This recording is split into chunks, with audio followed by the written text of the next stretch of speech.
Hér höfum við spurningu sem hvað hefur þið sofið hjá mörgum? Sumir geta sagt hjá mjög mörgum, sumir geta sagt hjá mjög fáum, sumir hafa eins og ekki sofið hjá neinum.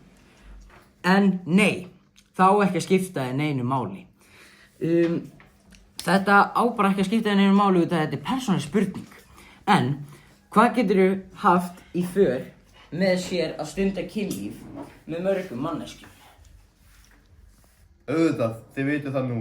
Kynsjúkdómar og svo auðvitað gerast eldbráða óréttar.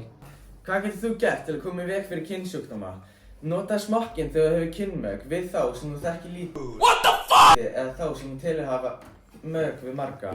Vandaðu máli við bólfélaga. Það er ekki góð hugmynd að heilsast við kynfærum. And his name is John C. Ef þú velur að neyta áfengis, hafðu það í hófi. Áfengisneysla slævir dómgreinda og eykur líkur á að þú gerir hluti sem þú hafði ef til vill ekki gert allsgáðir. Það eru veirur, bakteríur og sníkjudýr sem valda þessum sjúkdómum og berast milli einstaklega í gegnum slímhúðina sem í leggöngum, endaþarmi og munnin. What yapping about, dude? Nálum og sýkt móðir getur smitað barn sitt við fæðingu eða brjóstargjöf.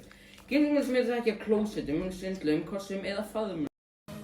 Okay, let's go. Ganga mög, munnmög og endaþarmsmög.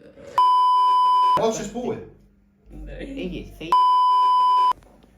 Hægt að fucking rekorda. Nei, svo... Spurningin hér nei, fuck, við þurfum að gera...